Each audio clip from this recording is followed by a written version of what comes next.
పిల్లలు, ఈరోజు మనం రావణ బ్రహ్మ తన అహంకారంతో నందీశ్వరుడు పరిహసించి ఎలాంటి శాపం పొందాడో, ఆ శాప ఫలితం ఏమిటో ఈ చిట్టి కథలో చెప్పుకుందాం. ఈ చిట్టి కథ పేరు నందీశ్వరుని శాపం.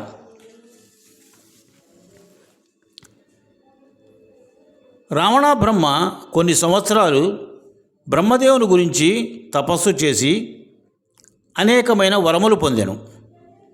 ఆ వరాల బలముచే మిక్కిలి గర్వం పొందెను. ఒక్కొక్క దిక్కునకు దిగ్విజయ యాత్రకు బయలుదేరాను. ఆ దిగ్విజయ యాత్రలో దేవతలను, కిన్నెరులను, కింపురుషులను, మునులను మొదలగు వారిపై దండయాత్ర చేసి వారిని హింసించెను. సామాన్య జనులను కూడా పీడించెను. గ్రామములను, పట్టణములను, నగరములను అగ్నికి ఆహుతి చేసెను.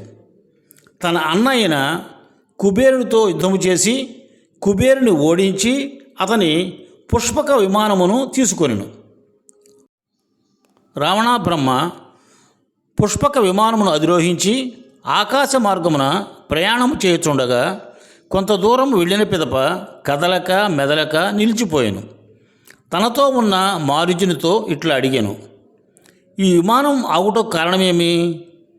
అందుకు బదులుగా మారీచుడు, ఈ విమానం కుబేరుడిది కదా, కుబేరుడి సారథ్యంలోనే ఇది కదలగలదేమో అని అనుమానం వ్యక్తపరిచాను. అది తప్ప వేరే కారణం ఏమీ తోచుటలేదు. రావణ బ్రహ్మ, మారీచుడు మాట్లాడుకుంటున్న సమయంలో శివుని వాహనం అయిన నందీశ్వరుడు అక్కడికి వచ్చి రావణును చూచి, రావణ, ఇది కైలాసగిరి. ఇక్కడికి శివుని అనుమతి లేకుండా బ్రహ్మాది దేవతలు కూడా రాలేరు. కావున ఇక్కడ నుంచి వెనక్కి వెళ్ళిపోము అని గట్టిగా చెప్పాను. దానికి రావణుడు నందీశ్వరుని చూచి, ఈ కోతి ఎక్కడి నుంచి వచ్చినది? దీని తల మీద కొమ్ములు ఉన్నవేమిటి? దీని మూర్తి మూరుడు పొడుగు ఉన్నదేమిటి అని పరిహాసంగా మారీచునితో చెప్పాను. నందీశ్వరుడు కోపగించి, ఓరి దురాత్మ, నీవెంత, నీ పరాక్రమం ఎంత? నన్ను కోతి అని పరిహసించేదవా? ఆ కోతి వలనే సర్వనాశనం అవుదువు కాక అని శపించాను.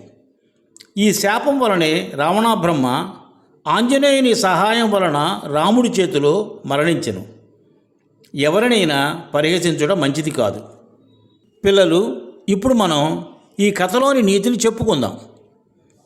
రావణ బ్రహ్మ అహంకారంతో నందీశ్వరుడు పరిహసించి శాపం పొంది చివరికి రాముడి చేతిలో మరణించాడు. ఒక వాక్యంలో ఈ కథలోని నీతిని చెప్పుకోవాలంటే, అహంకారం వినాశనానికి దారితీస్తుంది.